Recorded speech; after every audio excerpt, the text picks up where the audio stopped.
Kulihat ada yang bersinar di kedua bola matamu. Halo teman-teman, ya balik lagi ke channel gue. Hari ini baru aja, tadi malam kita baru aja nyelesain acara webinar yang acaranya hari ini seru banget, over capacity bahkan over expectation juga. Ternyata sebanyak itu teman-teman yang seru, seneng dan tertarik untuk ngomongin finansial, dan terutama juga disambungkan dengan yang namanya romansa. Kebetulan gue di approach atau diminta oleh teman-teman dari komunitas Growing Girls. Nanti gue tampilin atau gue lampilin untuk profil Instagramnya mereka di deskripsi, serta komunitas Cinta Butuh Logika yang sama juga akan dilampilin di deskripsi untuk bicara terkait dengan keuangan dan perencanaan keuangan serta hal-hal apa aja yang berhubungan dengan keuangan. Tapi ini juga bisa disambungkan dengan romance atau bagaimana hubungan antara lelaki dan perempuan baik dalam proses persiapan pernikahan atau sesudah menikah, yang mana mereka harus dapat saling menyambungkan pikiran atau persamaan persepsi terkait dengan pengelolaan keuangannya. Ini seru banget dan ternyata banyak banget pertanyaan-pertanyaan dari teman-teman yang muncul pada saat acara webinar ini.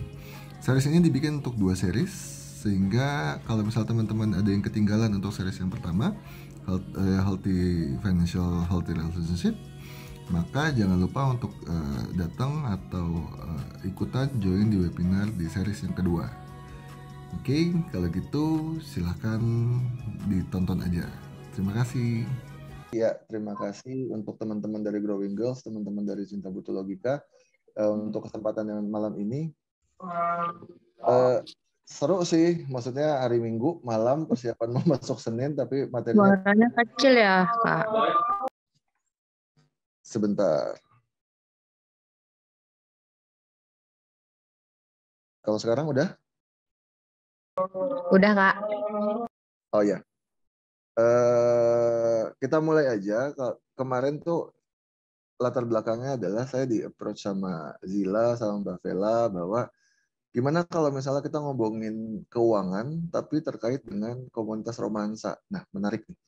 First time ever saya di approach untuk yang namanya ngomong di komunitas romansa terkait dengan keuangan. Akhirnya kita sampailah di satu topik yang kita bikin namanya Marriage and Money Series. Untuk yang pertama ini kita akan bahas yang namanya healthy financial healthy relationship gitu. Sebelumnya kita perkenalan singkat aja. Nama saya David Christian, pendidikan akademiknya dari ITB, kemudian experience-nya benar kata Mbak Vela tadi, mostly di perbankan, di industri keuangan dari 2012, terakhir sekarang 2021 sampai sekarang team leader di Pan Asset Management, kantornya di Bursa Efek. Gitu. Nah, tanpa berlama-lama lagi, saya akan mulai dengan satu konsep yang namanya basic financial literacy. Perencanaan keuangan pribadi adalah mengembangkan dan mengimplementasikan secara total dan terkoordinasi perencanaan seseorang untuk mencapai tujuan keuangannya secara menyeluruh. Nah, perencanaan keuangan bisa dibagi menjadi perencanaan keuangan yang menyeluruh atau komprehensif, serta perencanaan keuangan yang hanya kebutuhan spesifik aja atau kebutuhan-kebutuhan tertentu. Oke. Saya mau buka sedikit data, fun fact, semoga ini bisa jadi bahasan yang cukup seru nanti pasti sesi diskusi. Jumlah kasus perceraian di tanah air mencapai 477.000 kasus pada tahun 2021. Ini saya pakai data 2021 karena 2022-nya belum keluar. Meningkat 53,5% dibanding tahun 2020 yang hanya mencapai 291.000 kasus. 337.000 kasusnya itu cerai gugat, 110.000 kasusnya itu cerai talak. Berarti kalau misal kasus gugat itu si istri yang menggugat, kalau misal talak itu si suami yang menggugat perceraian. Perceraian karena ekonomi itu mencapai 113.000 kasus. Alasan nomor 2 tertinggi atau sekitar 28%-an lah dari 447.000 yang sekarang. Terus kalau misalnya orang yang udah menikah yang menyatakan bahwa oke, saya nih mau sehidup semati nih sama kamu.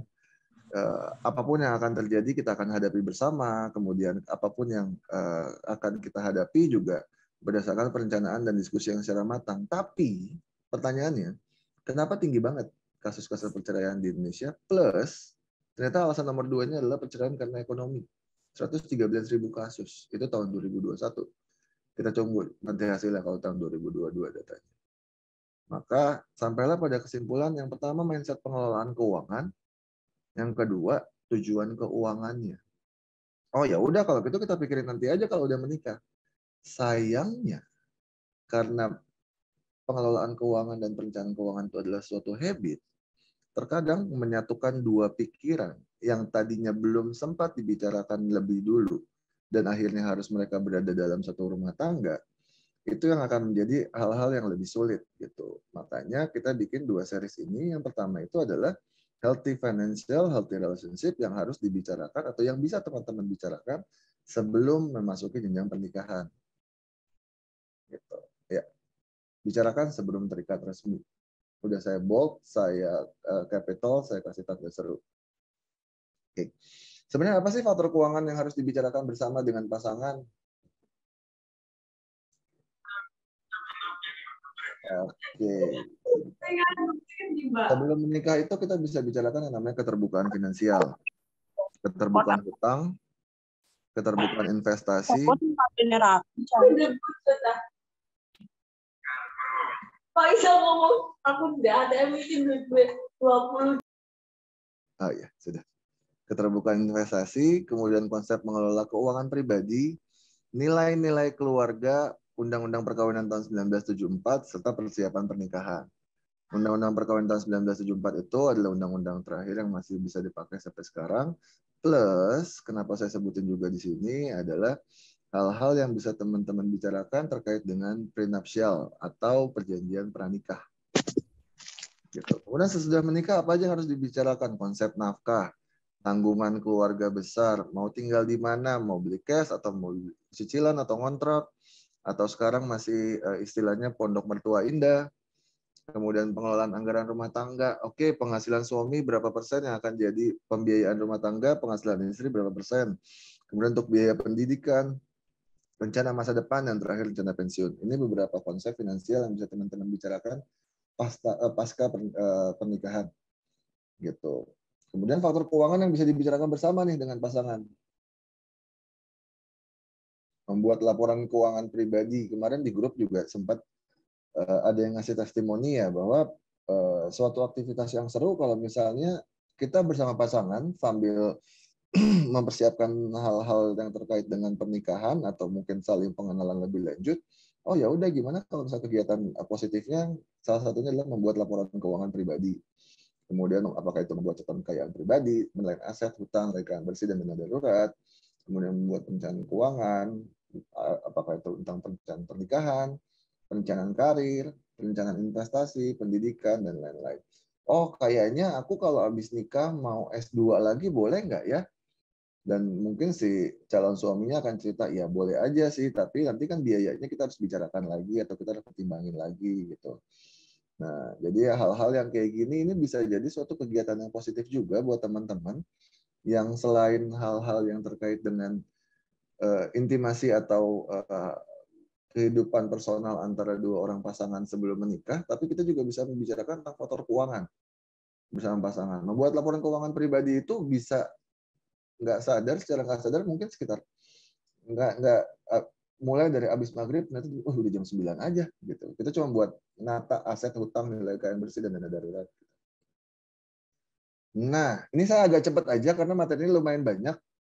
Setelah tadi dihitung-hitung berdasarkan materi yang diminta sama Growing Girls, lumayan juga ya slide-nya gitu. Jadi biar teman-teman dapat semua, saya akan mulai dari sini.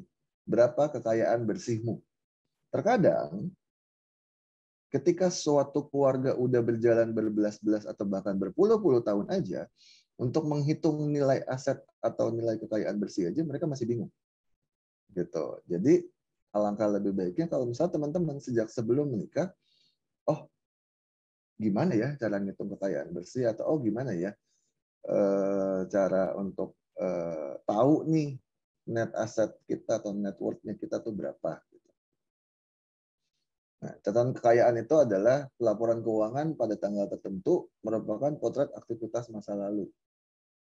Sementara manfaat dari catatan kekayaan mengidentifikasi berapa kekayaan dan hutang yang dimiliki sebagai media untuk membantu menetapkan tujuan keuangan, menjadi tolok ukur untuk evaluasi.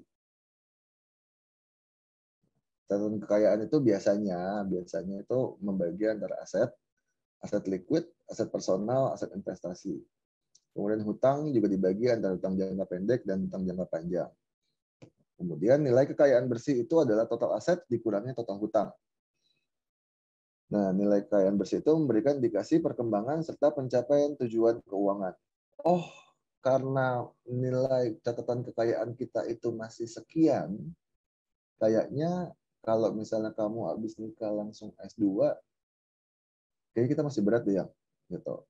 Boleh nggak kalau misalnya nanti S2-nya atau program keahliannya itu, misalnya dokter kan, atau program spesialisnya itu 2 tahun atau 3 tahun atau 4 tahun setelah kita nikah, dengan cara kita mencapai dana-dana pembiayaannya adalah dengan begini, itu kayaknya seru. Dan itu bisa jadi salah satu opsi juga buat teman-teman dalam melaksanakan hubungan antara pacar atau kemudian suami istri yang baru menikah gitu. Kemudian semakin besar kekayaan bersih akan semakin baik dan rencanakan untuk mengembangkan aset-aset yang produktif. Ya, ini contoh laporan neraca misalnya sama kliennya Stefani gitu. Per 31 Desember. Per 31 Desember 2020. Oke, jadi biasanya sih kalau misalnya nanti saya sama tim atau ini akan sangat, maka tadi Mbak Vela bilang akan sangat, oh berat banget ya, kita nggak pernah bikin yang begini-beginian. Tenang, ini saya ngasih secara kasarnya aja gitu. Dan sekarang juga udah banyak banget yang namanya jasa-jasa perencanaan keuangan yang bisa ngebantuin teman-teman untuk bisa mengalokasikan atau menghitung dari yang namanya menghitung nilai kekayaan atau nilai aset gitu. Aset liquid, aset investasi, aset penggunaan pribadi. Oh, ternyata barang koleksi seni itu masuk di aset juga ya. Oh iya. Segala sesuatu yang memiliki nilai dan masih memiliki harganya itu masih bisa disebut sebagai aset. Dan teman-teman mungkin akan kaget bahwa sekarang koleksi seni pun nilainya juga tapi ini masih debatable untuk koleksi seni, karena kan kalau untuk aset itu yang dapat ditaksir dan dapat dinilai. Tapi kalau untuk koleksi seni, selama koleksi seninya itu bisa dinilai oleh seorang kurator atau memang dihargai oleh suatu galeri seni, atau oh udah ada nih harganya nih sekian gitu, itu bisa teman-teman masukin sebagai aset. Hutang jangka pendek, kartu kredit, kemudian yang sekarang lagi marak pay letter dan segala macam. Hutang jangka panjang, aku punya kredit mobil, punya hipotek itu mortgage, maksudnya KPR. Kemudian akhirnya di total nih, oh total nilai kekayaan bersihnya sekian 310 juta. Terus kalau udah ngomongin net worth, kita kecilin lagi nih yang namanya cash flow. Gimana sih cash flow bulanannya, positif apa negatif? Kalau misalnya yang contoh, oh gaji 5 juta tapi pengeluaran 7 juta, oh teman-teman udah tahu lah pasti cash flow-nya merah itu. Pertanyaannya 2 jutanya larinya kemana? Gitu kan, sementara itu pengeluaran dan memang harus diperhitungkan gitu. Biasanya kita akan hitung pakai yang namanya laporan arus kas. Oh sebulan itu laporan arus kas kita ada gaji, insentif, bonus, tunjangan, hasil bunga deposito, obligasi, dividen saham. Oh dapat nih total pendapatannya 15 juta sebulan. Kemudian pengeluarannya Ada pajak, donasi, sedekah, zakat, infak, kemudian tabungan dan investasi, bayar premi asuransi, cicil KPR, KPA dan kredit bisnis, cicilan kartu kredit, KTA dan pinjaman online, belanja rumah tangga, gaya hidup, akhirnya keluar nih. Total pengeluarannya 17.500.000. Cash flow bulanannya berarti minus 2,5 juta. Oh, masa bisa hidup kalau misalnya minus? Percaya nggak percaya, di dunia yang sekarang ini banyak terjadi apalagi di kalangan-kalangan anak muda sekarang. Larinya kemana? Oh ya udah kan masih ada kartu kredit. Larinya kemana lagi? Oh ya udah kan masih ada pay later. Larinya kemana lagi? Oh, selain pay later ada lagi namanya pinjol, gitu kan? Nah, padahal yang teman-teman lupain kalau misalnya itu tuh kalau bahasa saya lebih kasar lagi bahwa ini kayak ngegali kuburan sendiri gitu. Cuman kayak gali lubang tutup lubang aja.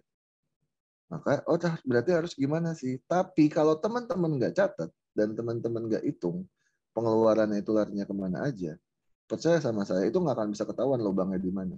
Tukang tambal ban aja sebelum dia tahu dia mau nambal di mana, dia harus puterin dulu itu semua ban di dalam air supaya dia tahu, oh lubangnya di sini, oh bocornya di sini. That's why saya selalu arahin teman-teman untuk punya yang namanya pencatatan laporan arus kas pribadi aja. Nggak usah yang terlalu advance atau gimana. Nggak, tulis aja di notebook atau di agenda atau sekarang smartphone udah pada canggih-canggih. Tulis di notes. Sebulan itu pengeluaran saya larinya kemana aja. Itu yang namanya laporan arus kas. Dicatat. Kalau nggak mau pusing atau nggak gampang ingat pengeluaran sebulan, oh ya udah catat aja tiap malam sebelum tidur. Punya satu pikiran positif lagi. Oh hari ini saya beli warteg 12.000. Terus tadi naik Grab 17.000. Oh beli Mixway 18.000. Terus tadi juga jalan-jalan sama teman naik MRT, MRT-nya 14.000 gitu. Nah yang kayak gitu kan bisa dicatat tiap malam dan akhirnya keluar nih laporan arus kasnya setiap bulan pada akhir bulan. Manfaat laporan catatan arus kas itu juga mengidentifikasi uang masuk dan keluar, menunjukkan sumber pendapatan, mengidentifikasi pola pengeluaran, membantu dan menetapkan tujuan keuangannya teman-teman. Oh, ternyata dari arus kas ini kelihatan banget bahwa porsi utangnya saya tinggi. Oke, berarti tujuan keuangan saya sampai akhir 2023 saya harus ngecilin porsi utang sampai 25%. Atau bahkan akhir 2023 saya udah nggak punya porsi utang sama sekali. Gitu. Oh, ternyata KPR saya udah tinggal dikit lagi. Berarti kalau gitu bisa nih saya bikin tujuan keuangannya 2025. Saya mungkin akan cari atau setup untuk KPR yang kedua.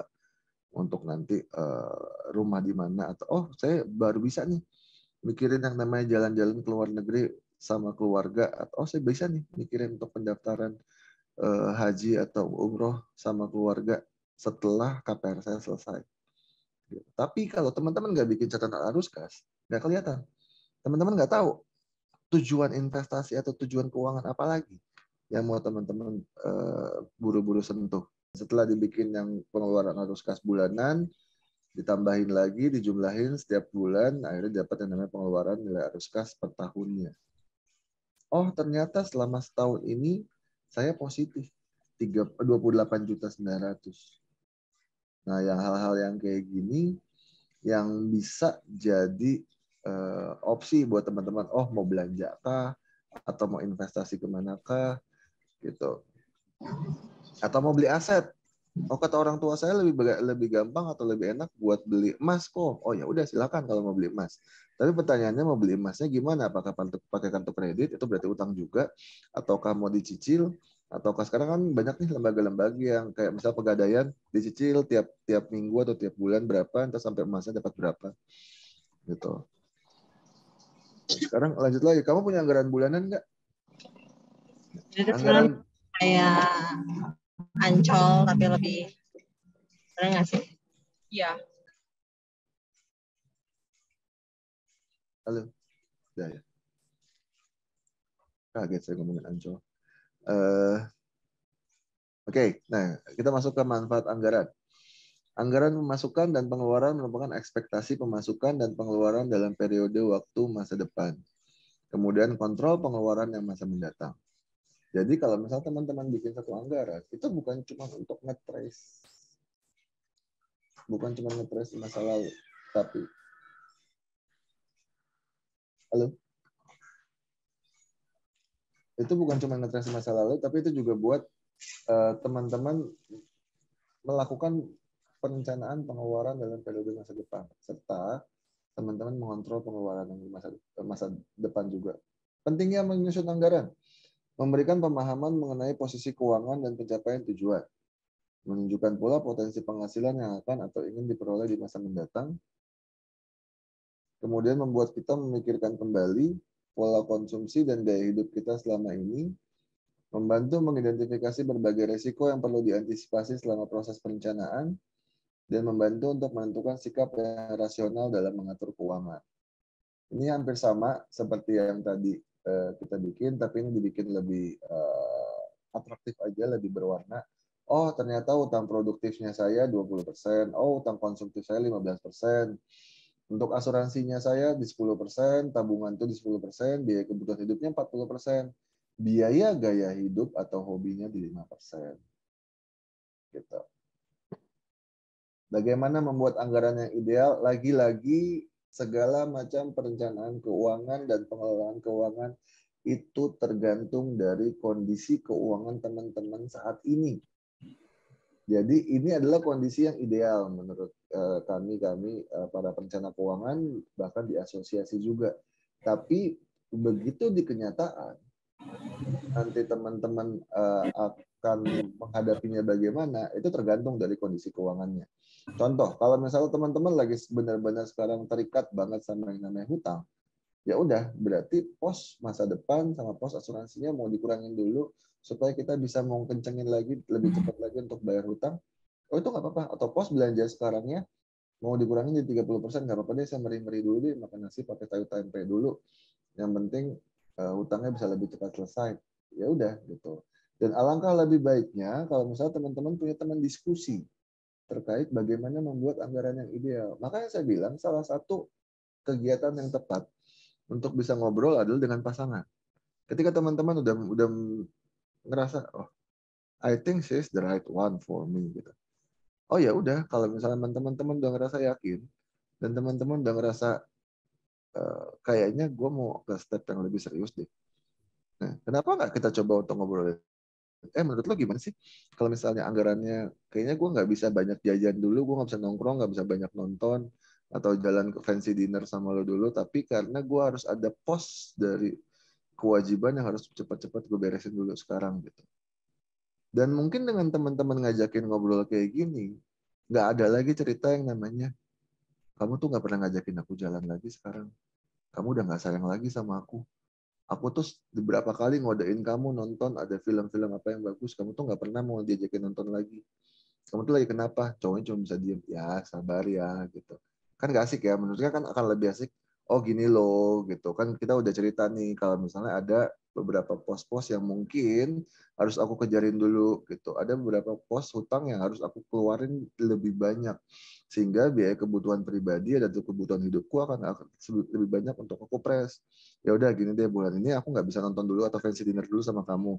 Tapi begitu nanti utangku, cicilanku tinggal 2 bulan kok, 3 bulan lagi kalau misalnya kita mau jalan-jalan lagi bisa ya. Nah yang kayak gini-gini kan akan bisa lebih asik. Kalau misalnya bisa teman-teman bicarakan berdua sama pasangan. Pertanyaannya gini, kalau teman-teman nggak terbiasa untuk bicarain hal ini sebelum menikah, apakah akan ada bedanya ketika teman-teman sudah menikah? Oh beda kok, kalau udah menikah kan berarti akan jadi wajib kalau misalnya bicarakan. Iya, tapi ketika dua orang pasangan, dua orang suami istri atau calon suami istri yang tidak pernah membicarakan hal-hal terkait dengan keuangan, dan kemudian tiba-tiba blek, mereka harus membicarakan keuangan. Mereka balik lagi ke slide yang nomor 3 tadi, mereka akan punya konsep dan prinsip masing-masing terkait dengan keuangan. Dan once ternyata sudah dibahasnya dalam hubungan suami istri, apakah sudah terlambat atau belum? Nah, itu teman-teman yang bisa jawab. Bagaimana pasangan teman-teman atau calon pasangan teman-teman nanti? Apakah dia bisa nerima tentang prinsip keuangan? Oh, nggak bisa. Dengan kehidupan dan pekerjaan gue yang sekarang, gue itu harus networking. Networkingnya di mana? Di Starbucks. Jadi lu jangan ngomelin gue sebagai istri gue. Lu jangan ngomelin gue kalau misalnya ternyata setiap minggu banyak pos-pos pengeluaran keuangan gue itu yang larinya belanja atau makan di Starbucks. Terus si istrinya mikir, coba dulu gue tahu kalau dia ternyata seboros itu nongkrong di Starbucks seminggu bisa 6 kali, 5 kali gitu. Mungkin akan gue ingetin dari lama, oh ternyata selain Starbucks banyak kok tempat yang enak juga buat nge-treat klien tanpa harus bayar 54.000 untuk yang kelasnya venti gitu. Nah jadi yang kayak gini-gini tuh sebenarnya akan lebih enak untuk dibicarakan bersama dengan pasangan. Selain sama pasangan, sama siapa lagi? Dunia perencanaan keuangan itu cukup sangat banyak berkembang semenjak tahun 2010-2011 dan sekarang sudah banyak juga lembaga-lembaga perencanaan keuangan atau perusahaan-perusahaan perencanaan keuangan atau konsultan-konsultan perencanaan keuangan yang siap membantu teman-teman untuk yang namanya membantu untuk financial check up, membantu teman-teman untuk melakukan anggaran pribadi atau anggaran keluarga, melakukan perencanaan tujuan investasi atau tujuan keluarga yang lainnya dengan standar kelas, layanan, dan price list masing-masing gitu. Jadi teman-teman juga bisa punya banyak opsi di luar sana. Oh saya masih belum bisa sendiri nih. Pasangan juga kayaknya masih belum bisa diajakin ngobrol berdua, tapi kita butuh pihak ketiga yang sebagai perantara atau penengah. Nah, salah satu opsinya itu. Banyak sekarang lembaga-lembaga jasa konsultasi perencanaan keuangan yang bisa teman-teman jadiin pilihan. Gitu. Jadi kalau misalnya boleh saya rangkum, yang pertama itu teman-teman harus bikin yang namanya laporan kekayaan atau neraca.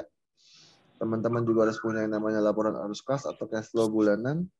Dan teman-teman juga bisa bikin yang namanya perhitungan perencanaan anggaran yang ideal. Oh, idealnya seperti ini nih. Jadi kalau idealnya seperti apa, bisa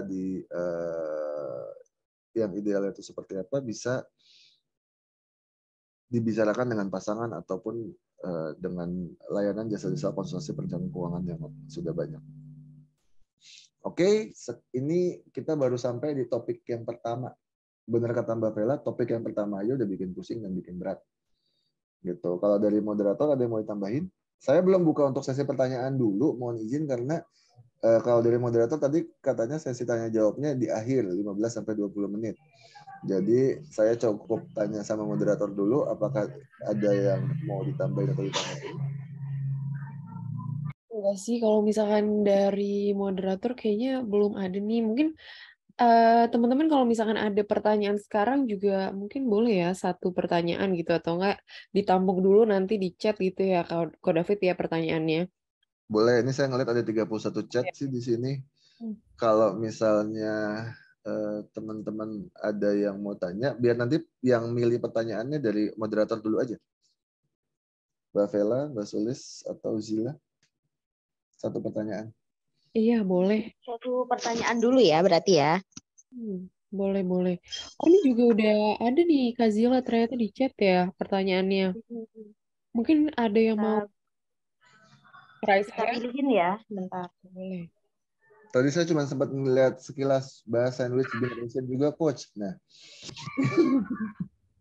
Iya. Oke. Oh, ini opini-opini aja. Kalau misalkan ada yang mau bertanya mungkin boleh ya langsung raise Boleh hand. langsung ini ngomong atau di chat. di chat boleh, Langsung ngomong resen aja boleh. sebaiknya. Boleh ngomong. Langsung Boleh. ngomong Raise boleh hand ya. dulu. Iya, boleh. Silakan raise hand teman-teman yang kepengen nanya langsung.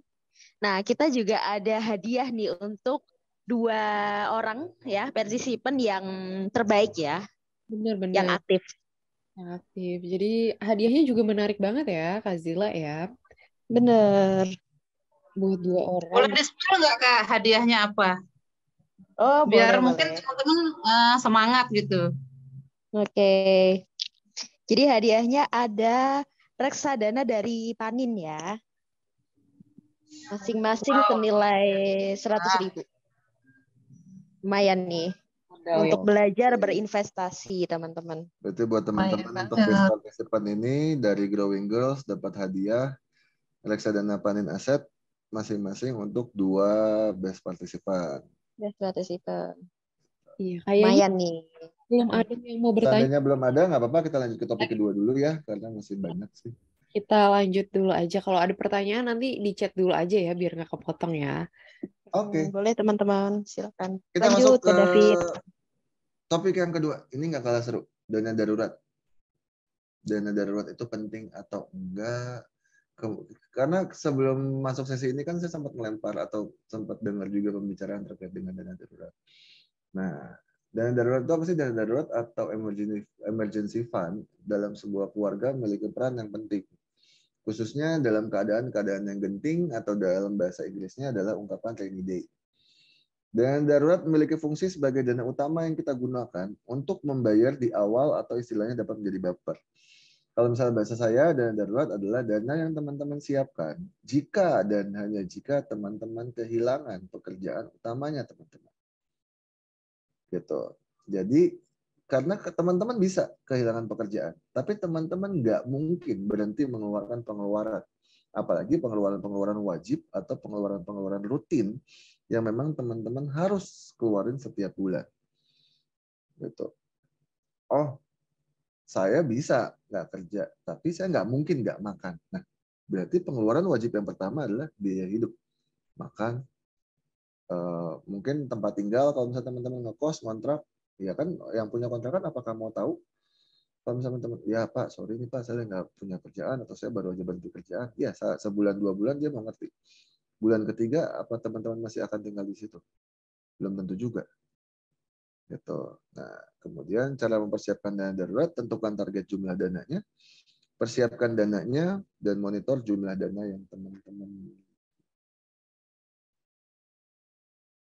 Oh, ada nggak cara untuk ngitungnya? Nah, saya kasih hitungan dari kita di asosiasi aja. Biasanya kita bikin yang namanya rasio dana darurat. Halo, suara saya kedengeran nggak, Fel? Ya, masuk kok David. Oh Masuk iya, aman. soalnya tadi mendadak sinyalnya hilang. Ya, rasio dana darurat itu adalah biasanya kita ngitungnya aset liquid dibagi rata-rata pengeluaran bulanan. Tujuannya itu untuk menghitung kebutuhan aset liquid yang sebaiknya dimiliki dan sumber datanya itu dari catatan kekayaan neraca dan arus kas. That's why untuk di materi pertama itu saya memastikan dulu teman-teman ngerti gimana yang namanya bikin neraca, gimana yang bikin arus kas, karena larinya akan ke sini. Teman-teman nggak akan bisa nentuin berapa dana darurat saya kalau misalnya teman-teman nggak tahu berapa rata-rata pengeluaran bulanan, dan berapa aset liquidnya teman-teman yang bisa dengan sangat cepat dicairkan ketika suatu waktu teman-teman kehilangan pekerjaan, kehilangan kemampuan bekerja. Beda tuh Pak. Teman-teman sebenarnya mungkin masih punya pekerjaan, tapi mohon maaf, kecelakaan, masuk rumah sakit, harus opnam, ICU selama 3 bulan, 6 bulan, sehingga tidak dapat melakukan pekerjaan teman-teman. Sehingga kehilangan juga potensi dari penghasilan yang harusnya teman-teman terima. Nah, disinilah rasio dana darurat bekerja. Biasanya, normalnya atau idealnya, untuk dana darurat itu adalah aset likuidnya teman-teman itu harus 3-6 kali dari rata-rata pengeluaran bulanan. Oh, teman-teman udah bikin nih laporan arus kas. Ternyata pengeluaran saya per bulan itu 6 juta. Berarti dana daruratnya itu harus 18-36 juta di aset liquid. Aset liquidnya apa aja? Bebas. Teman-teman boleh taruh itu di tabungan, bisa taruh itu di deposito, bisa taruh itu di reksadana pasar uang, bisa teman-teman taruh di emas, segala sesuatu aset yang bisa dicairkan dengan cepat dan tidak membutuhkan waktu yang lama atau proses yang lama sehingga dapat membayar atau membiayai pengeluaran bulanan. Benchmark ini untuk biasanya kita pakai untuk individu single atau belum menikah.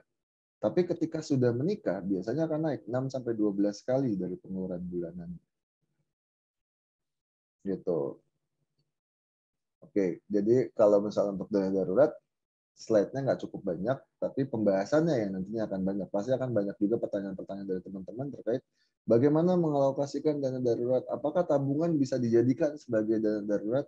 Bisa iya, bisa enggak. Kalau tabungan yang sewaktu-waktu teman-teman akan pakai terus-terusan, maka teman-teman akan gatel. Tapi nggak apa-apa. Kalau misalnya tabungan mau dijadikan sebagai dana darurat, ya udah. Kan teman-teman bikin neraca.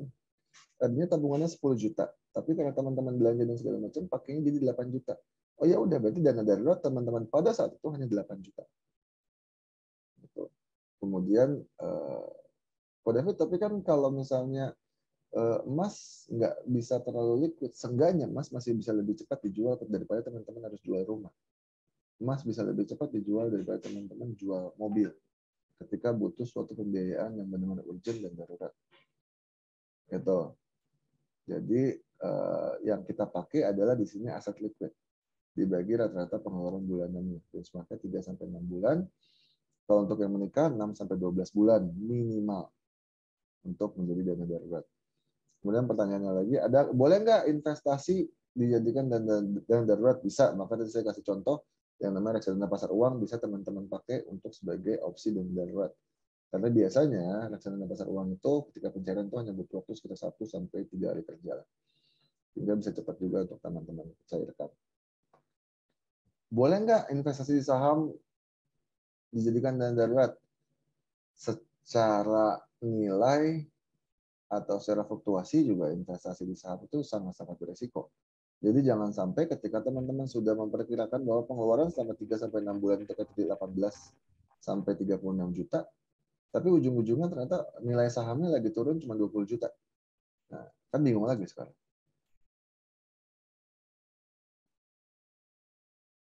Gitu. Oke, sampai sini. Ini kayaknya banyak nih yang nanya di chat. Oke. Kayaknya banyak yang nanya di chat, boleh Boleh nih dipilih. terkait dana darurat masih seru. Karena saya bilang slide-nya cuma 3 slide, tapi ngobrolnya bisa panjang.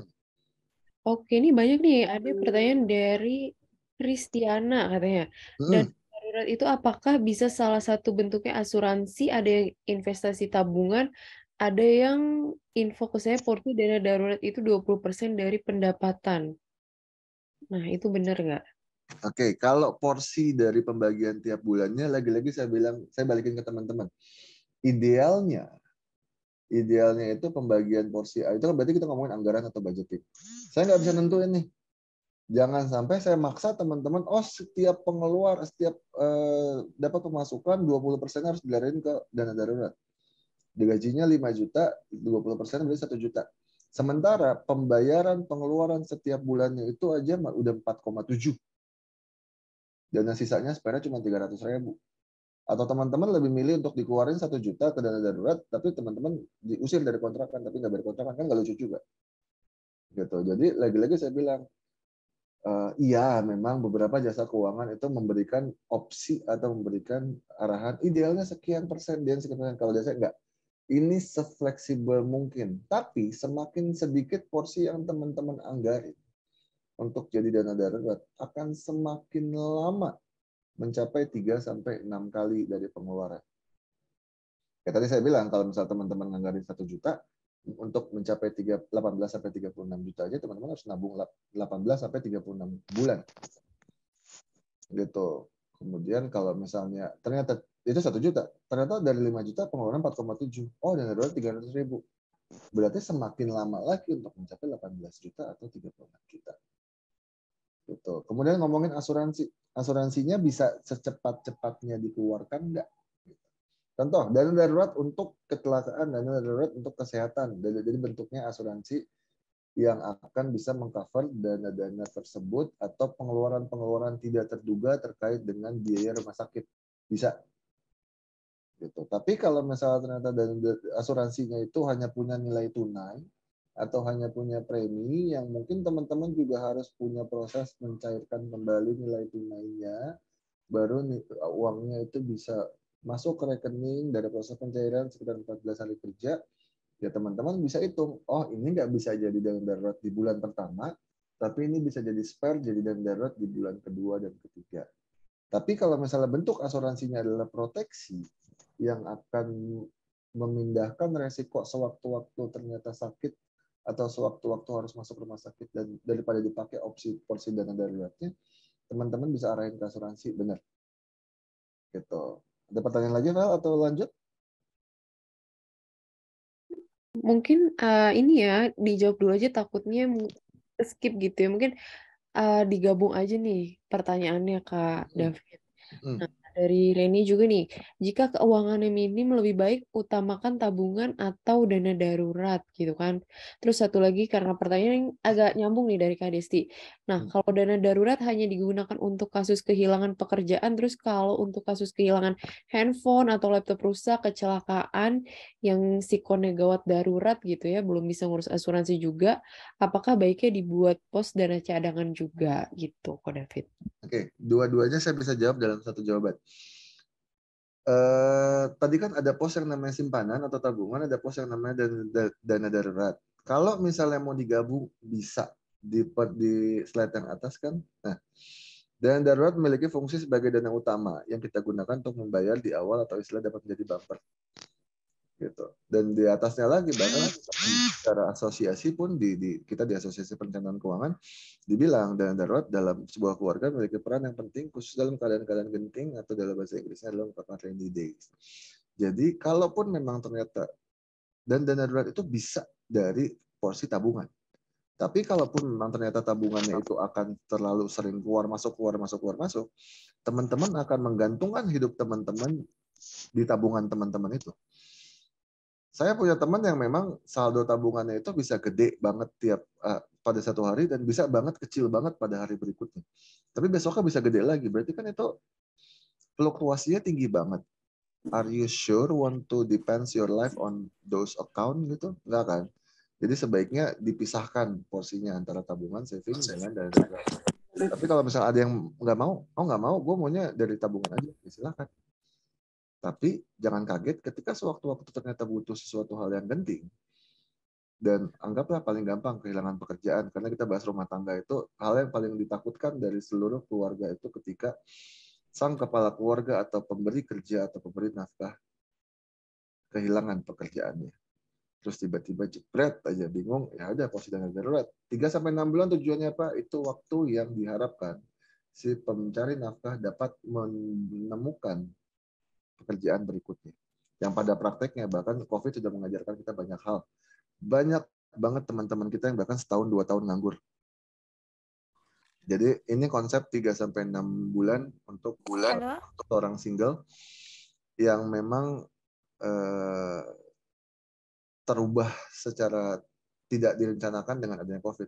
Yang saya tahu ada teman saya sampai setahunan dia kepala rumah tangga, anak ketiga, bahkan memang ya udah bekerja seadanya aja karena dipecat dari perusahaan sebelumnya. Bukan pecat sih, di layoff karena memang perusahaan tidak mampu untuk bayar karyawan lebih banyak lagi gitu. Setahun lebih gitu. Jadi kalau misalnya ternyata oh ya udah butuh laptop rusak, laptop itu kan menunjang pekerjaan. Kalau misalnya ternyata laptopnya nggak dibenerin, akan lebih beresiko lagi untuk pekerjaan. Nggak ada pos-pos yang lainnya, pos tabungannya juga nggak cukup, mau pakai pos dana darurat boleh? Boleh. Tapi teman-teman punya kewajiban lebih besar untuk bisa mengembalikan porsi dana darurat kembali ke 3-6 bulan lagi. Gitu. Itu udah 2 pertanyaan dijawab secara langsung ya, Vel. Oke, siap Ko David. Kita lanjut dulu aja ya, Ko ya. Boleh. Kita topik yang ketiga lebih seru lagi. Mudah-mudahan tidak ada yang tersindir atau merasa terlalu menohok terkait bahasan yang ketiga, dan tampaknya ini adalah pembahasan yang paling tabu yang bisa dibahas antara sesama pasangan, yaitu yang namanya pengelolaan hutang. Ya kali gue lagi PDKT sama si A, terus masa iya gue harus cerita masalah sisi gue utangnya berapa, ternyata gue punya kredit mobil masih nunggak 3 bulan, atau yang kan nggak mungkin, bisa ilfil lah dia gitu. Tapi sebenarnya sebaik-baiknya pengelolaan hutang pun bisa dibicarakan bahkan sebelum menikah. Gitu. Di kita biasanya sebutnya hutang itu mulainya dari defisit keuangan. Tadi udah masih ingat neraca yang di atas yang penghasilannya 15 juta, ternyata pengeluaran 17.500.000. Mau nggak mau dia kan defisit keuangan 2,5 juta. Opsinya ketika seseorang mencapai yang namanya defisit keuangan, dia bisa mengurangi atau mengambil ataupun menjual dari aset yang ada, ataupun yang kedua menambah atau menutupnya dengan hutang. Konsekuensi dari berhutang adalah timbulnya beban bunga pinjaman yang harus dibayar selain pokok pinjaman itu sendiri, tapi harus dikembalikan. Bunga pinjaman ini apabila tidak dikelola dengan baik akan menimbulkan pengeluaran pasif atau passive expense berupa biaya siluman yang tidak disadari besarnya dan selalu membebani kita. Saya punya satu kisah, saya punya satu teman. Sebenarnya kebutuhannya itu nggak besar. Kebutuhannya itu cuma sekitar, anggaplah waktu itu dia cerita dia butuh 700.000. Dan akhirnya dia sekolahin handphonenya di suatu ya kan sekarang banyak tuh rumah-rumah gadai yang di pinggir-pinggir jalan tuh yang bentuknya koperasi-koperasi gitu. Oke. Handphonenya kemudian ditaksir sekitar anggaplah 2 juta. Bulan depannya karena ditaksir atau dikeluarkannya pinjamannya 2 juta, dia hanya butuh pengeluaran 700.000, 1,3-nya lagi, oh, nggak tahu, gue tiba-tiba udah habis aja duitnya. Bulan depannya karena memang dia tidak punya opsi untuk membayar, dia harus, oh ya udah Pak, nggak apa-apa, handphonenya bisa nggak diambil, cukup bayar bunganya aja. Bunganya berapa? 10%. 1 bulan dia bayar 10%, nggak berasa, tiba-tiba udah bulan ke-7. Dan dia bilang, gila handphone gue nggak kepegang, tapi gue udah keluar duit 1,4 juta. Cuman buat bayar bunga gadai handphone. Nah, itu yang dibilang, yang saya tulis di sini. Bunga pinjaman ini apabila tidak dikelola dengan baik akan menimbulkan pengeluaran pasif. Sebenarnya, jadi selain teman-teman harus bayar 2 juta, bukan teman-teman, sebenarnya teman saya itu harus bayar 2 juta, waktu dia mau nebus handphone, dia harus bayar lagi. 7 bulan dikali 200.000, 1,4 juta. Itu gede. Gede banget. Tapi biar gimana pun, kalau misalnya saya masih belum mampu, saya bisanya ngutang, nggak apa-apa. Nggak, ya seandainya masih belum mampu dan bisa tidak, ya jangan. Tapi seandainya pun ternyata harus, ya teman-teman harus bisa yang namanya ngelola hutangnya dengan baik. Gitu. Nah, saya simpulin lagi tujuan hutang orang untuk berhutang itu satu untuk bisnis, biasanya namanya KMK atau kredit modal kerja atau PRK. Kemudian konsumsi, KPR, kredit mobil motor. Saya Sabtu kapan ya Pak? Sabtu 2 minggu yang lalu diskusi panjang tuh sama Vela terkait dengan KPR. Yang memang ternyata selain dari biaya bunga KPR, banyak lagi biaya-biaya lain yang sebenarnya teman-teman harus persiapkan. Baik itu yang namanya biaya notaris, BPKTB, belum lagi kalau ternyata rumahnya di atas 2,5 miliar harus bayar lagi yang namanya pajak barang mewah. Gitu. Kemudian belum lagi ngisi rumahnya. Nah, yang kayak gini-gini yang harus teman-teman pelajari dan pikirin. Yang ternyata setelah diskusi, mungkin ketika teman-teman, oh ya udah kan sekarang banyak nih kredit KPR milenial, 20 sampai bahkan ada yang sampai 30 tahun loh teman-teman KPR. Gitu. Seandainya teman-teman harus banget punya rumah dan bisa dengan KPR, silahkan. Selama itu bisa dipertanggungjawabkan. Oh, dengan 30 tahun itu cicilannya bisa jadi lebih murah, Coach. Oke, yang tadinya harusnya cuma 7 juta, saya cukup bayar 2 juta karena 30 tahun. Boleh. Dan memang harus beli rumah? Ya, karena saya anak saya udah semakin besar, nggak mungkin lagi tinggal sama kita berdua. Kita harus siapin kamar lagi sendiri untuk anak kita.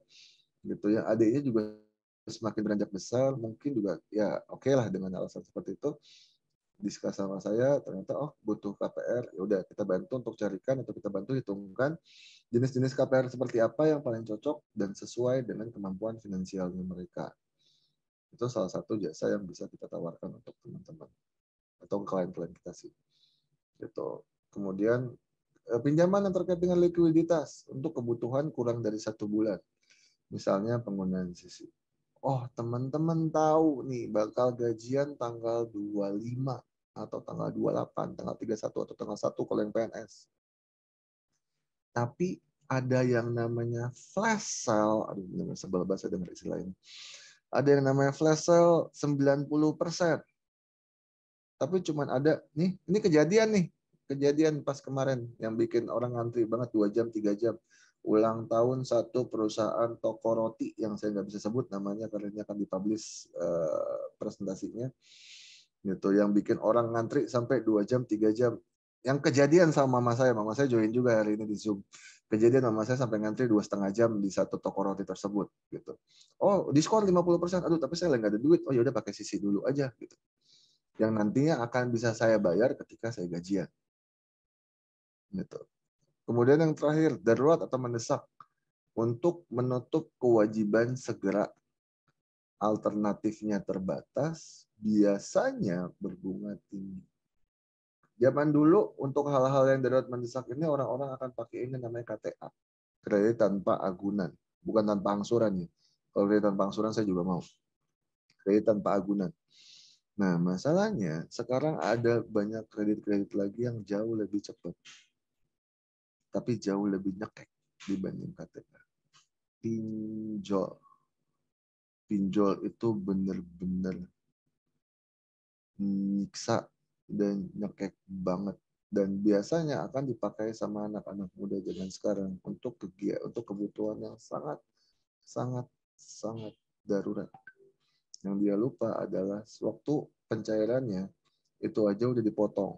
Biasanya kan sama aplikator dia akan udah dipotong. Jadi anggaplah pinjam 4 juta nggak cair langsung 4 juta. Kemudian bunganya itu dihitungnya ada yang harian, ada yang mingguan, ada yang bulanan. Dan itu gede banget. Gitu. Sebelum saya ajarin atau bukan, sebelum saya memberikan beberapa alternatif teman-teman untuk mengelola hutang, saya harus tunjukin dulu definisi hutang dan tujuan orang berhutang. Supaya seru kita ngomongin yang ini. Cara mengendalikan hutang. Biasanya kita akan pakai 2 pendekatan. Pendekatan pertama itu debt service ratio atau rasio hutang terhadap penghasilannya. Biasanya saya akan selalu menyarankan bahwa debt service ratio-nya tidak lebih dari 35%. 35% itu udah lampu kuning, 50% itu udah lampu merah. Terus apa hubungannya nih sama komunitas kita? Oh, akan jadi seru bukan pembicaraannya ketika lagi ngomongin utang. Terus entah si ceweknya atau si cowoknya ngomong, yuk kita coba hitung-hitung yuk. Debt service ratio-nya kita berapa masing-masing gitu. Di list semua pengeluaran tiap bulan untuk cicilan, di list juga untuk pemasukan. Oke, pemasukannya 18 juta, ternyata 9 juta hanya untuk bayar hutang. Cicilan, mobil, KTA, kartu kredit, pinjol. Banyak juga ya. Oh, berarti kalau misalnya kayak gitu langsung red flag, kos. Nggak, ya terserah gitu. Saya cuma ngasih materinya aja bahwa di kita aja, di perencana keuangan, debt service ratio-nya aja yang benar-benar bisa diterima akal sehat itu sekitar 35%. 35%. 50% kalau mau maksa silahkan, tapi ya hidupmu akan sangat-sangat ketar-ketir terus setiap bulan. Gitu. Tapi ada banyak anak-anak muda zaman sekarang, debt service ratio-nya di atas 50%, bisa. Tapi dia masih bisa nongkrong ke Starbucks Sabtu dan Minggu. Setiap minggu. Kenapa? Ya karena dia pikir kartu kreditnya masih belum habis limitnya. Kenapa? Karena entah gimana dia dapat kartu kredit yang limitnya jauh melampaui penghasilannya. Banyak anak-anak muda zaman sekarang gaji 7-8 juta megang kartu kredit limitnya 40 juta. Once ternyata dia nggak punya duit, dia diajakin nongkrong, dia merasa limitnya masih cukup, dia gesek. Dia merasa limitnya masih cukup, dia gesek. Besok-besok dia bingung. Oh, kartu kreditnya udah limit, tuh muncul tagihan. Oke, katanya Bang, boleh kok dibayarnya 10% aja. Dan semenjak peraturan COVID kemarin, bank-bank sudah mulai menurunkan bahwa boleh kok dibayarnya 5% aja. Teman-teman kebayang nggak sih 4 juta? Itu 10% dari 40 juta. 4 juta cicilan satu kartu kreditnya. Gajinya dia cuma 7 juta. Itu jauh di atas 50%. Dan dia nggak sadar itu. Itu baru satu kartu kredit. Kebayang kalau misalnya dia pegang banyak kartu kredit. Gitu. Kemudian ada yang kedua lagi, debt to asset ratio. Tadi kita ngomongin debt to service, berarti dari total cicilan atau pembayaran hutang setiap bulan dibagi total pendapatan. Idealnya dia tidak melebihi 35%.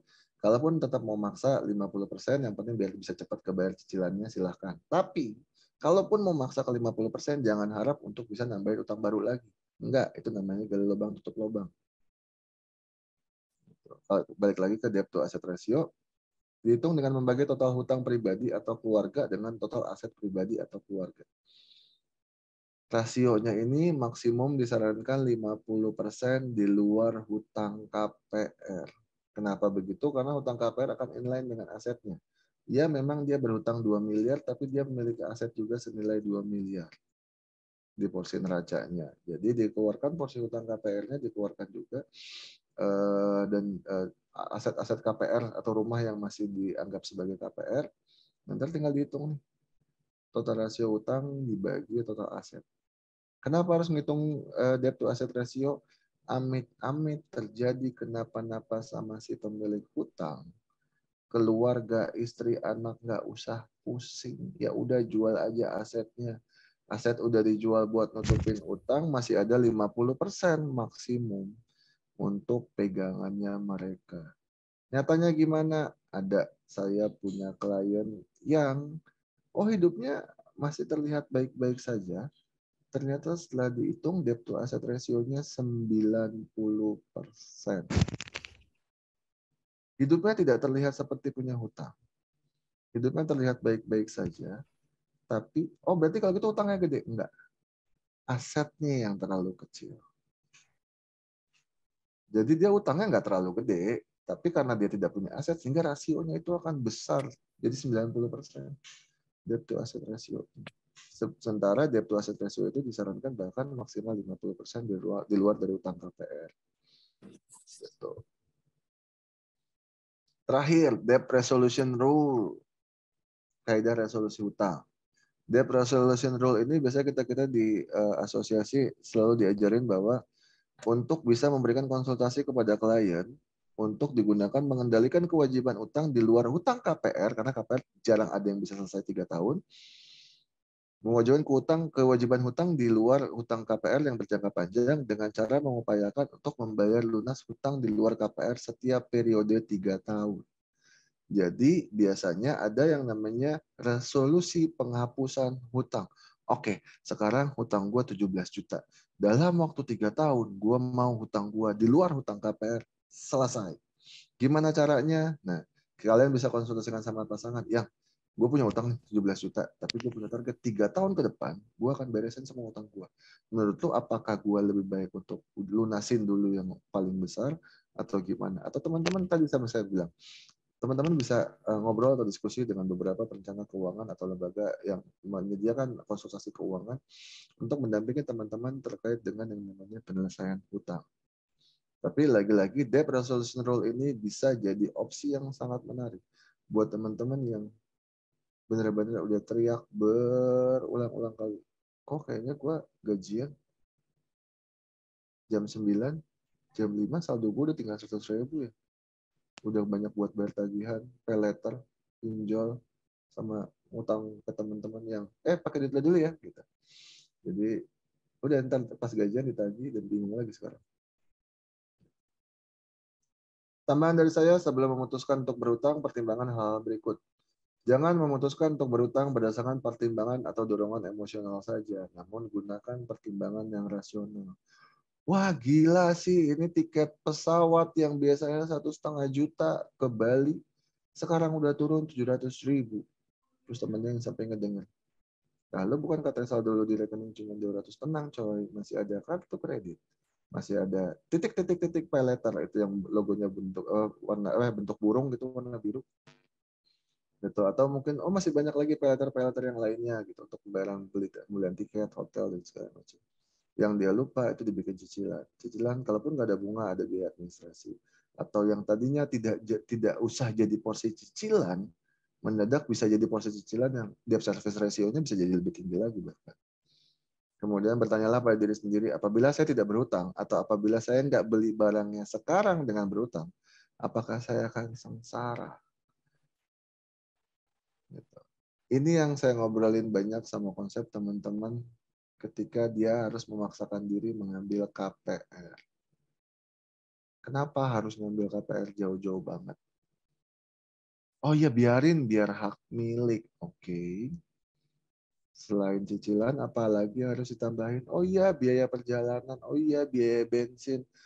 Oke, udah jalan jauh-jauh, anggaplah tinggal di mana, di Maja gitu. Sekarang banyak banget yang ngambil di Maja. Maja, Tenjo, banyak banget yang lagi buka. Kalau yang Bogornya tuh Bogor-Bogor sanaan, Bogor-Bogor subdistrik lah gitu. Bekasi juga udah arah-arah Tambun ke sana lagi yang masih murah memang iya. Tapi perjalanannya 1,5 jam. Terus masih harus juga biaya bensin, masih harus juga biaya transportasi, belum capeknya gitu. Seandainya pun ternyata nggak punya rumah, tapi ngontrak atau tinggal di apartemen, tinggal di kosan, tapi di Jakarta dekat dengan tempat pekerjaan, memang sengsara. Tapi kalaupun memang ternyata dia bilang, enggak, harus banget punya rumah. Oh ya sudah, go ahead. Tapi lagi-lagi, bertanggung jawablah dengan setiap keputusan finansial kita. Nomor 3, apabila tidak terpaksa, sedapat mungkin hindari berhutang untuk membeli aset atau barang yang nilainya cepat turun. Ini seru. Kenapa yang hanya dikecualikan itu adalah KPR ketika di Debt Resolution Rule? Karena sepanjang-panjangnya KPR, jarang sekali saya nemuin yang namanya aset rumah atau aset hunian yang nilainya turun. Kecuali COVID kemarin. Gitu. Tapi kalau aset-aset yang lainnya yang dibeli dengan dicicil, kebanyakan nilainya turun. Beli iPhone 14 Pro Max, cicilan kartu kredit bank sekian 36 bulan. Ternyata pun pas mau dijual 36 bulan kemudian, cicilannya baru lunas mau dijual. Boro-boro nilainya masih setengahnya. Belum tentu. Ini iPhone 14 baru keluar sekitar 2-3 bulan yang lalu, nilainya udah turun 2,5 juta. Gitu. Jadi gimana kabar kalau misalnya ternyata teman-teman bikin cicilan 36 kali.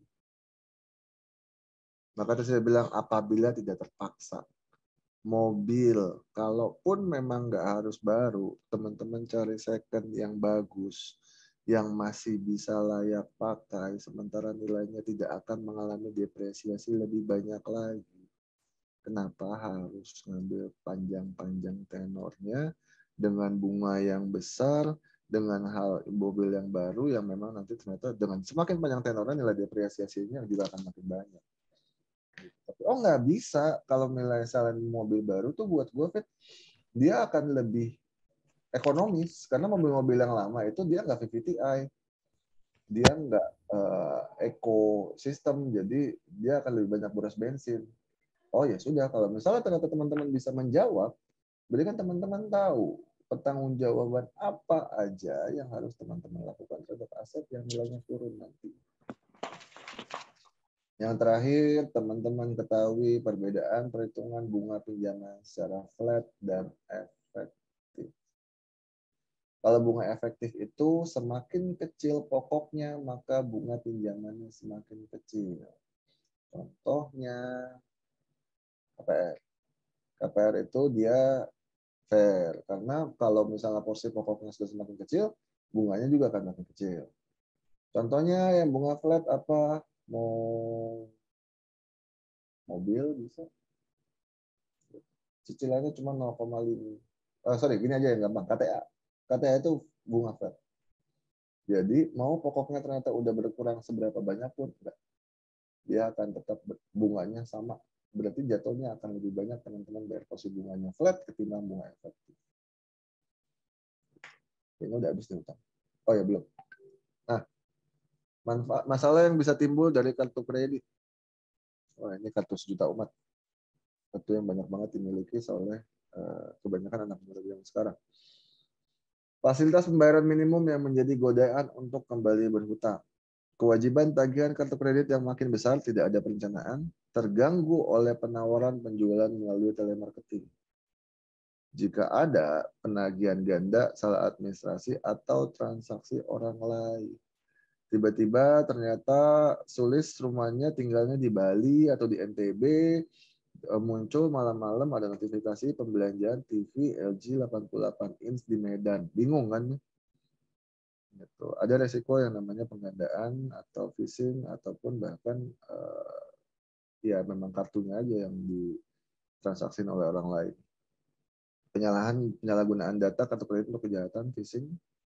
Status kredit daftar hitam atau blacklist menyulitkan untuk berutang di kemudian hari. Ada yang namanya BI checking atau status kolektibilitas. Dulu itu diaturnya sama BI, sekarang diaturnya sama OJK.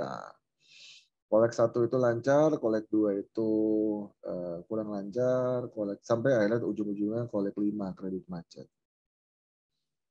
Anggaplah ketika orang yang sudah dengan status kolek 5 sudah akan semakin sulit ketika dia mau mengajukan kredit-kredit yang lainnya. Ketidaktahuan penggunaan terhadap cara menghitung bunga dan biaya ini juga jadi bahaya. Dipikirnya, oh ya udah bunganya 3% ini. Dikiranya 3% setahun, ternyata 3% setiap bulan. Kartu kredit. Bila lama menunggak 6-12 bulan, debt collector yang akan datang. Tips menggunakan kartu kredit dengan bijak, miliki kartu kredit secukupnya aja dari bank tempat kita yang bertransaksi sehari-hari dan pilihlah kartu kredit karena fasilitasnya, bukan atas desakan tenaga pemasar kartu kredit atau desakan sesaat. Desakan keluarga, sepupu, saudara, teman dekat, teman kosan, teman kuliah zaman dulu gitu. Tapi benar-benar kalau emang butuh atau punya kartu kredit, pilih yang memang promonya kalian gunakan, promonya itu useful buat kalian, kartu-kartu kreditnya itu diterima di banyak merchant yang teman-teman akan gunakan. Kemudian tips yang kedua, kendalikan kebiasaan belanja berlebih, bedakan antara need and want, bedakan antara kebutuhan dan keinginan.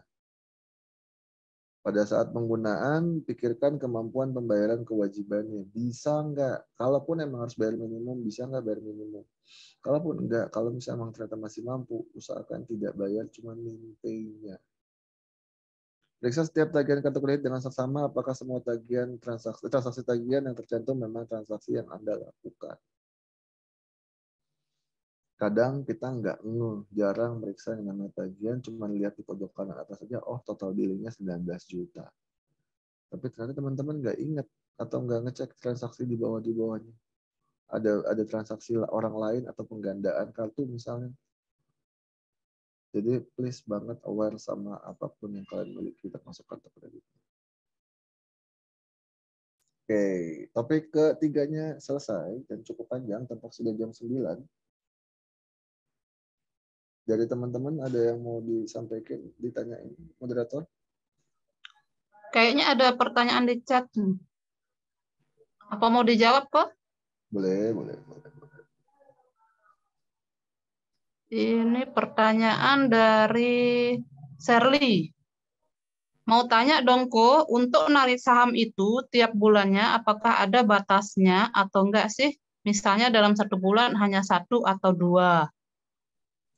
Dijawab langsung, ada lagi pertanyaan lagi. Apa nih narik saham? Ya. Itu masih topiknya yang keempat, nanti saya akan bilangin. Tapi kalau misalnya narik saham tuh mencairkan saham yang dimiliki, itu menjual saham yang dimiliki. Nanti saya akan kasih tahu tata caranya sama beberapa hal-hal yang terkait dengan kepemilikan saham. Tapi atau bukan pertanyaan selanjutnya ya, dulu ya. Ya, boleh. Saya jawabnya nanti ya, Shirley ya. Karena tampaknya ini kita masih bahas yang terkait dengan pengelolaan dan pengendalian utang. Ada dari Kak Vela. Gimana cara memilih jenis-jenis KPR yang sesuai dengan kemampuan keuangan kita? Mungkin bisa di-share secara singkat. Apa yang perlu dipertimbangkan ketika memilih KPR? Oke, KPR. Saya Itu cuma aja akan tuh. sebutin minimal 3 istilah dulu yang teman-teman harus pahami dan teman-teman harus aware banget. Yang satu ada istilah namanya LTV, loan to value. Bank tidak akan membiayai teman-teman 100%. Biasanya LTV-nya itu sekarang 70 atau 80% lah kalau konvensional. Dan 90% kalau bank syariah. Berarti kalau teman-teman mau beli rumahnya 1 miliar, bank itu maksimal, lagi-lagi saya sebut maksimal, hanya biasa biayai 800 juta. Teman-teman harus persiapin 200 jutanya untuk DP mau bayar ke mana. Dari mana porsinya, posnya, udah siap atau belum. Yang pertama itu LTV, yang kedua ada yang namanya DBR, Debt Burden Ratio. Orang KPR biasanya akan menghitung 30% dari penghasilan untuk sebagai cicilan KPR. Jika dan hanya jika tidak ada cicilan yang lain-lain. Kalau teman-teman punya cicilan lain, itu akan diperhitungkan juga.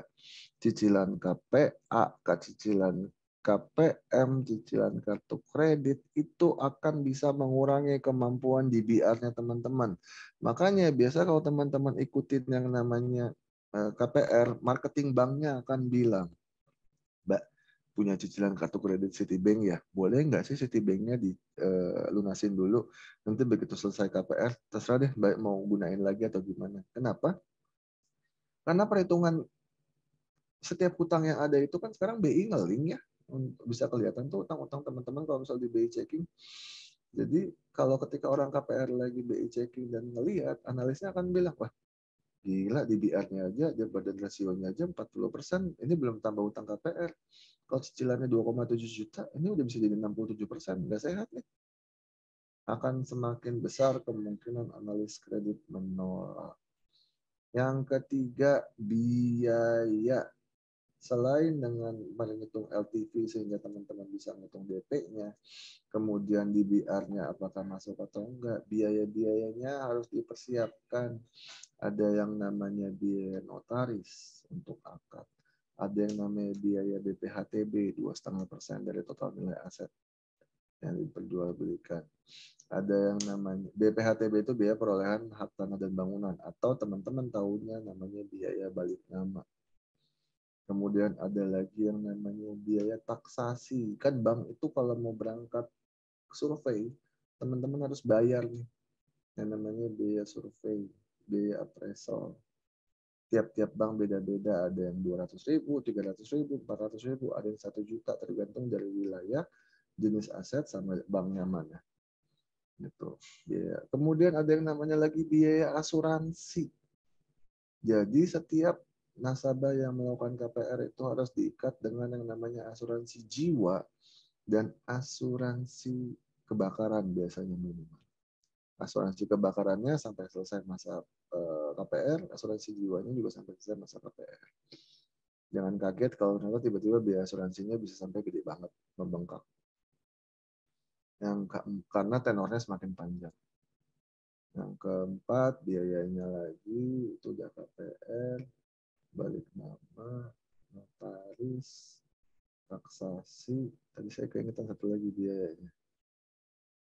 Oh, ini. Biasanya sekarang kebanyakan KPR itu akan ada yang namanya di hold di rekening untuk 3 cicilan pertama. Jadi memang nggak digimana-gimanain, tapi teman-teman harus nyediain saldo di rekening dan itu di lock. Saya cicilannya ternyata 6 juta. Di rekening itu harus disediain 18 juta dan di lock. Di lock kan berarti bank nggak bisa pakai, teman-teman nggak bisa pakai. Itu biaya-biaya yang harus teman-teman siapin dan pikirin tuh sebelum memutuskan untuk ngambil KPR. Nah, kalau terkait dengan KPR-nya sendiri, mau lihat yang mana? Biasanya kalau teman-teman saya yang orang-orang agen-agen perumahan, dia akan bilang kalau lihat KPR itu cuma 3 alasannya. Lokasi, 2 lokasi, 3 lokasi. Jadi teman-teman benar pertimbangin lokasi yang teman-teman mau beli di mana, jarak tempuhnya. Ada survei yang mengatakan bahwa jarak tempuh antara tempat pekerjaan dengan rumah itu idealnya 25 km. Lebih dari itu tubuh kalian pasti exhausted. Apa ya namanya, kelelahan lah. Cuman kalau mau dipaksain 25 km, adik saya pun tinggalnya di Mekarsari, Cimanggis, Depok. Kantornya di Gatot Subroto, itu udah lebih dari 25 km. Tapi mau kayak gimana? Memang kantornya di situ dan rumahnya tinggalnya di daerah Mekarsari. Apakah ada opsi untuk mendekatkan tempat pekerjaannya dengan tempat tinggal? Bisa, karena kemarin 2 tahun terakhir kan dia masih kerjanya remote ya dari rumah. Jadi masih. Itu, sampai sini udah cukup bisa menjawab pertanyaan, Mbak? Bisa udah. Makasih Mas David. Sama-sama Mbak Vela. Tampaknya sedang berencana mau ngambil KPR ya? Ya nanya aja sih. pengen tahu dari sisi yang lebih expert aja. Kurang lebih kayak gitu. Nanti kalau misalnya masih ada pertanyaan lebih lanjut tentang KPR, bisa ngobrol-ngobrol di luar sesi ini ya. Oke, makasih. Topik yang terakhir, perencanaan investasi. Topik yang terakhir tapi slide-nya paling banyak. Pengertian investasi, suatu kegiatan menempatkan dana satu atau lebih dari satu jenis aset selama periode tertentu dengan harapan dapat memperoleh penghasilan dan atau peningkatan nilai investasi. Kemudian secara kasarnya pengertian investasi itu kita segala sesuatu yang kita tempatin dananya, yang kita harapin dapat memperoleh penghasilan atau peningkatan nilai investasi kita nih. Oh, berarti investasi bisa di mana aja? Kok bisa? Gitu. Makanya di bawah, paling bawah saya bilang, jenis investasi itu bisa di aset nyata atau real asset dan aset keuangan, financial asset. Kalau gitu, kalau misalnya investasi di mobil, boleh nggak, Coach? Garis bawahin yang namanya peningkatan nilai investasi. Dari awal kan saya bilang, kalau mobil itu sebagian besar adalah depresiasi. Tapi kalau ternyata berinvestasi di mobil, memang dia hobinya di mobil, dapat dimodifikasi sehingga nilai mobilnya dapat meningkat lebih banyak dari dana yang dia keluarkan, itu termasuk investasi. Atau sekarang mobil mungkin terdepresiasi sampai pada satu titik dia menjadi mobil antik dan nilainya dapat meningkat lagi sehingga ketika teman-teman udah punya pikiran sejauh itu, oh iya memang saya beli mobil ini nggak cuma 2 tahun 2 tahun, nanti 50 tahun lagi dia akan jadi mobil antik. Nggak apa-apa, go ahead. Berarti konsepnya teman-teman, tujuan investasinya, time horizon-nya adalah investasi di mobil antik sampai 50 tahun ke depan. Gitu. Kemudian tujuan investasi adalah untuk meningkatkan kesejahteraan kita dan keluarga sekarang maupun di masa yang akan datang. Kenapa harus berinvestasi? Untuk dapat mencapai semua tujuan keuangan yang Anda miliki, Anda harus menginvestasikan dana Anda supaya dapat berkembang dan tidak kalah dari inflasi. Inflasi itu apa? Inflasi adalah penurunan nilai mata uang terkait dengan peningkatan harga barang. Jadi contoh, kalau misalnya teman-teman ternyata ada yang nyadar nggak sih tahun 2000, tahun 98 tuh saya naik angkot masih 200 perak dari sekolah saya sampai ke rumah. Saya ingat banget itu. Sekarang naik angkot, saya udah lama banget, literally udah benar-benar lama banget naik angkot, tapi kemarin saya nanya sama orang, sekarang biaya naik angkot berapa sih? Dekat aja 4.000. Bahkan kalau bayar 5.000 kadang-kadang nggak dikembaliin. Nah, itu yang namanya inflasi, peningkatan nilai dari harga jual beli suatu barang atau jasa. Nah, teman-teman nggak mau dong nempatin dana di suatu penempatan yang ternyata, peningkatannya bunga 1%, belum potong pajak 0,8. Tapi inflasinya 4%. Jadi sebenarnya nilai uang teman-teman itu bukan meningkat tapi berkurang. Gitu. Tadi baik lagi jenis investasi bisa ke aset nyata atau aset keuangan, financial asset. Investasi langsung dan tidak langsung. Ini dia. Inflasi adalah kenaikan harga barang dan jasa secara umum dan terus-menerus dalam jangka panjang. Ini data inflasi dari tahun 2012 sampai 2022 dan perkembangan inflasinya Indonesia dari 2012 sampai 2022. Kita tidak pernah yang namanya negatif inflasi, bahkan penutupan kemarin di 5,51 inflasinya. Jadi tahun 2022 nilai uang kita berkurang sekitar 5,51%. Kalau teman-teman taruh di deposito yang 2,5%, potong pajak 20%, berarti dapat netnya cuma 2%. Sebenarnya nilai uang teman-teman itu meningkat atau berkurang. Loh, tapi kan saya senangnya yang aman atau pengennya saya untuk jangka panjang. Iya, nggak apa-apa. Deposito tabungan mau dijadikan sebagai simpanan jangka panjang silakan. Tapi deposito digunakan sebagai porsi untuk investasi. Come on. Kayaknya nggak masuk konsepnya. Karena tadi yang bilang investasi itu harus dapat mengalahkan nilai inflasinya. Jadi kalau deposito tabungan mau dipakai sebagai porsi simpanan, silakan. Sebagai porsi dana darurat, silakan. Tapi kalau sebagai porsi investasi, tampaknya itu kita agak sedikit misled dari konsepnya untuk mengalahkan inflasi. tadi yang namanya inflasi keuangan, sekarang saya merujuk sedikit yang namanya inflasi hanya dari nilai pendidikan dan kesehatannya aja. Inflasi pendidikan dan kesehatan 10 tahun terakhir. Terlihat banget kalau misalnya inflasi kesehatan itu naiknya cukup signifikan. Inflasi pendidikan ada kala-kala tertentu yang memang naik atau meningkat, tapi beberapa tahun selama pandemi ini pendidikan kita nggak mengalami inflasi. Kalau teman-teman tanya kenapa, boro-boro naikin harga uang gedung. Sekolah itu udah kebanyakan Zoom, sekolah itu kebanyakan Google Meet. Anak-anaknya, mahasiswanya adanya di rumah. Orang tua yang merasa anaknya nggak sekolah, nggak masuk gedungnya, terus tiba-tiba uang gedungnya dinaikin 5%, apa nggak teriak? Jadi 2019, 2020, 2021 nggak berasa tuh inflasi pendidikan.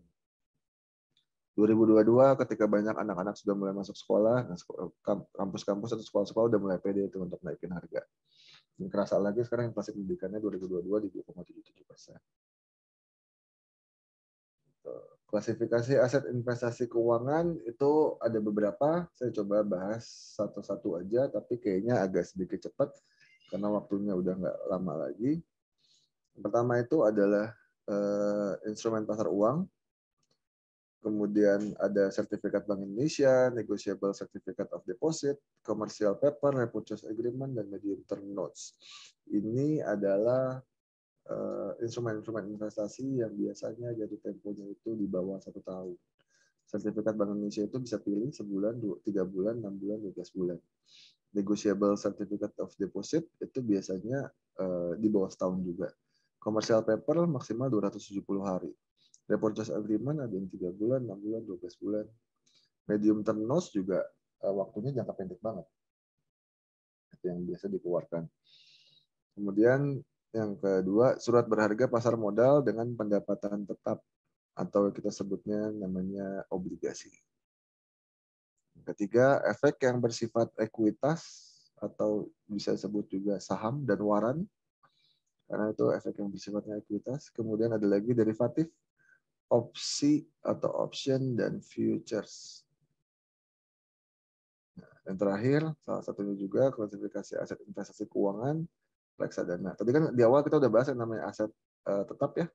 Kayak teman-teman investasinya di rumah, investasi di tanah, investasinya di logam mulia, atau investasi di mobil jika dan hanya jika mobil itu bisa meningkat harganya, monggo silakan kalau mau diklasifikasikan itu sebagai investasi. Investasinya di lukisan.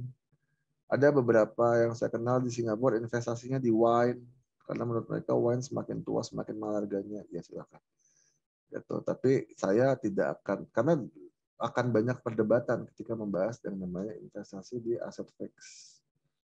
Makanya kita akan bahas lebih banyak ke investasi keuangannya aja. Yang terakhir investasinya reksadana. Saya tambahin sedikit, penentuan klasifikasi aset investasi harus dapat disesuaikan dengan profil resiko dan time horizon-nya tiap-tiap individu. Oh, kok gue lagi punya duit nih, nganggur 3 bulan. Gue mau masuk saham. Oke, sahamnya saham apa? Tiba-tiba nanti yang dimasukin sama dia saham third liner. Saham-saham yang bisa masuk sekarang 2-3 bulan, bahkan sampai setahun belum tentu gerak-gerak banget. Menurut saya itu nggak sesuai sama time horizon-nya. Dia mau pakai 3 bulan lagi. Ya udah, jangan masuk ke aset atau investasi yang terlalu volatile atau profil risiko. Saya akan selalu tanya sama klien kalau misalnya ketika lagi discuss, seberapa besar toleransinya klien terhadap risiko.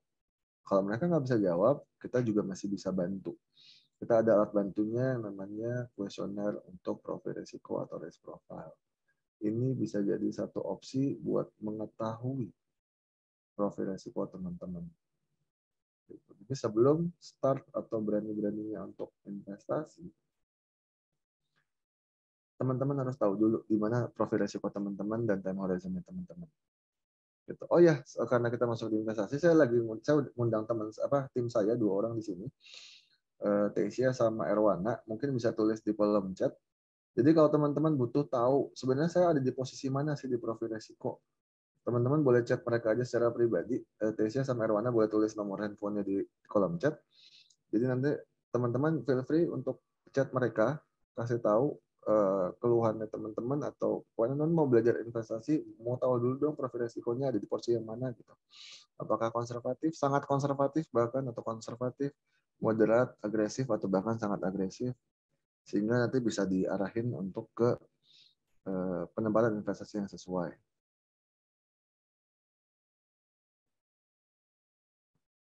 Gitu. Oke. Oh, belum nyaut ya. Untuk moderator boleh diingetin sama Tesya sama Erwana di grup WhatsApp ya, buat nulis nomor handphonenya di situ. Oke, Kak. Thank you. Oke, boleh saya lanjut dikit. Nah, ini lah ya. Tadi perencanaan investasi sebenarnya ini udah jadi rahasia umum dan teman-teman pasti udah sering dengar kata-kata ini, high risk, high return. Kalau teman-teman nggak sanggup dengan yang namanya resiko investasi tinggi, jangan harap mau dapat return yang tinggi. Tapi orang Indonesia kadang-kadang suka kebalik. Gua nggak mau resiko-resiko banget, tapi gua mau returnnya 20%. Ada nggak? Nah, kalau udah posisinya kayak gitu, saya bingung jawab. Karena kalaupun nggak ternyata investasi di sektor keuangan, anggaplah investasi di sektor real. F&B itu returnnya rata-rata 40-50% marginnya. Tapi apakah semua investor di F&B itu takut dengan yang namanya resiko? Enggak. Dia tahu. Kalau misalnya gue investasi di sektor real, di F&B, marginnya 40-50%, tapi dia harus siap juga untuk rugi 40-50%. Bahkan mungkin lebih dari itu. Itulah dia namanya konsep high risk, high return. Ketika teman-teman siap untuk mencari return sekian persen, teman-teman pun harus siap untuk dapetin resiko keuangan sekian persen. Tabungan, deposito, obligasi negara itu 3 penempatan yang return-nya nggak terlalu gimana-gimana tinggi, tapi resikonya juga paling rendah. Reksadana pendapatan tetap, campuran dan reksadana saham, serta reksadana saham itu ngasih imbal hasil tinggi, tapi resikonya juga cukup tinggi. Saham langsung, bahkan yang terakhir derivatif itu udah paling tinggi resikonya. Makanya ketika saya bahas futures, kemarin coba ngelempar topik tentang futures di salah satu grup, langsung banyak yang nyaut. Oh, berarti futures itu resikonya paling tinggi. Betul. Berarti harusnya kalau misalnya agentnya atau marketingnya yang mau menawarkan futures harus punya license pun idealnya begitu. Kenapa di sini enggak? Saya nggak bisa jawab. Gitu. Karena lagi-lagi secara asosiasi pun saya hanya bisa jawab terkait hal-hal atau porsi-porsi atau produk-produk investasi yang berada di bawah naungannya OJK. Kalau misalnya futures itu bukan di bawahnya OJK. OJK dulu namanya Bapepam LK. Sekarang berubah jadi OJK, Otoritas Jasa Keuangan. Kalau futures di bawahnya namanya Bapepti, Badan Pengawas Efek Berjangka dan Pasar, Badan Pengawas Efek Komoditas dan Bursa Berjangka. Itu. Jadi karena memang di bawah regulator yang berbeda, jadi saya tidak bisa banyak terlalu berkomentar dengan terkait investasi futures. Tapi kalau ditanya apakah seyogyanya seharusnya mempunyai license, betul. Siapapun yang menawarkan produk jasa keuangan atau produk jasa terkait investasi memang harus memiliki license. Oke, terus, nah tutup. Robert Kiyosaki bilang, bukan berapa banyak uang yang kamu hasilkan, tapi berapa banyak uang yang kamu simpan. Seberapa keras itu bekerja untuk kamu dan berapa banyak investasi yang kamu simpan. Ini kata-katanya Robert Kiyosaki. Oke, sekian aja dari saya. Saya stop share dulu. Oke, itu semua tadi yang sudah kita bahas di webinar untuk yang series pertama kali ini. Jadi, series kali ini dinamakan Healthy Financial, Healthy Relationship. Semoga webinar kali ini bisa jadi bermanfaat untuk teman-teman semua, baik itu yang ikut webinar pada hari ini maupun buat teman-teman yang baru aja nonton di channel YouTube gue. Dan jangan lupa untuk ikutan juga untuk series yang kedua, serta jangan lupa juga untuk follow di Instagram Cinta Butuh Logika serta Growing Girls. Dan terakhir, jangan lupa juga untuk like, comment, dan subscribe. Dadah!